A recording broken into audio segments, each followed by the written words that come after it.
Hi, this is Emily Leiphart of Art from the Heart, and I'm thrilled to be guest designing for Gerda Steiner Designs. If you're not already familiar with this company, I urge you to visit their website. They have a lot of fun digital stamps if you like instant gratification and prefer to have your product right away, and their photopolymer stamps and coordinating dies are of the highest quality. In this video, I'm showcasing a stamp set called You're Koalafied, and it's absolutely adorable. I chose the stamp set because my son called himself a koala in his toddler years. He'd always ask us to pick up the koala, meaning he wanted to be carried. When he was 3, he dressed up as a koala for Halloween, and it was one of his cutest costumes. I'm going to make a couple of watercolored shaker cards using this set. I've prepared 2 linen card bases that open on the right. Then I have 2 panels of watercolor cardstock so I can create the backgrounds for my scenes using distress inks and shine mist. For the top panel, I used 2 basic dies to cut the stitched lines around the border and also the window at the top of the panel. This panel will be popped up with foam tape and house the sequins that will form the shaker. The sentiments will be stamped right underneath the windows. For the background, I'm using broken china at the top and evergreen bough at the bottom. I'm just sponging this color in roughly. There's no real technique here. I just want to add enough color so that the shine mist shows up when it reacts with the distress ink. Also, when the background color is darker, the images stand out in the foreground. While I'm doing this, I want to make sure that the color doesn't go all the way to the edges because the front panels do not, and I want to keep the borders white. I hold the panel over top just to make sure that the color coverage is just right. Now I'm going to spray a shine mist on the ink, and just like regular water would react with the distress ink, the mist will do the same. It'll wick away the ink and leave pretty shimmery splotches on the panel. I'm going to use my mini Misty to stamp the images because I want to stamp them all at the same time. I place them on the same watercolor panel as the ones I used for the backgrounds, except this time I'm using the smooth side. I prep my cardstock with a magic powder bag to eliminate excess powder from sticking to the panel. I ink up the images with VersaFine Onyx Black Pigment ink and close the lid to stamp the images. Then I sprinkle clear embossing powder and set it with my heat tool. Now I can start to watercolor with distress inks. I'll be using a combination of pumice stone, hickory smoke, and gathered twigs to color all of the koalas. I've swatched all the ink pads on my Ranger craft sheet so I can dip my brush into the ink. First, I'll add water to all of the images. This will allow the color to move around on its own. I'm also bringing Victorian Velvet into the mix for the cheeks. This is all very simple watercoloring. I use a lot of water at first and then add more color when I want more shading or a deeper color. If I add too much water, I can always absorb it with the paper towel.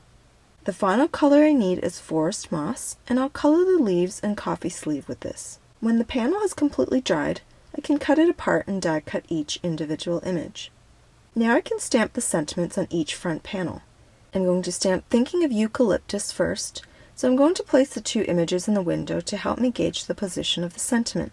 I wasn't sure about using the baby at first, but it's too adorable not to use, so I'll definitely be adding it to the card. I just want to make sure that the space between the bottom edge of the window and between the 2 lines of the sentiment is the same. I also use my design ruler to make sure that it's centered on the panel from left to right.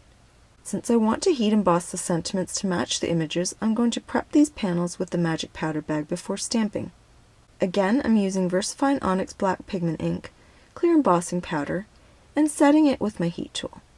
I will repeat this process for the second card, which will use the sentiment, You Are Koalafied for a Coffee. Now that all of the elements are complete, I can start assembling the cards. I want these watercolor panels to lie as flat as possible on the card base, and this means I have to use a strong adhesive. I love using 1/4-inch score tape whenever I use watercolor cardstock. I almost always use 6 pieces, creating a cross in the center, and I sometimes use 8 pieces with a grid, depending on how warped the panel is. I'm also going to use score tape to adhere the acetate panels to the back of the windows. Next, I need to create the walls for the shaker, as well as additional foam tape to pop up the rest of the panel on the card base. At the top and sides of the window, I have to cut my foam tape in half widthwise. Now that the panels are ready to be adhered, I stack all of the elements together to see how they'll look when complete. I use a large acrylic block to hold the card bases flat so I can place the sequins. First, I add 3mm sparkling clear cupped sequins, then a mix of flat sequins in different sizes, and finally silver heart sequins.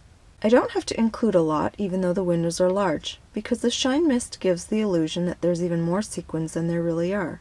Using a combination of smaller sequins and also flat ones that will be able to move around easily gives the recipient a lot to look at. Now I remove the backing from the foam tape so I can adhere the front panels to the card bases, sealing the sequins in the window frame formed by the foam tape. Finally, I will use mini glue dots to adhere the images to the front of the window. I adhere the baby to the koala's back since it's easier to work with one image rather than two loose ones. I also have to trim off the bottom of the tree trunk so I can tuck it under the edge of the window.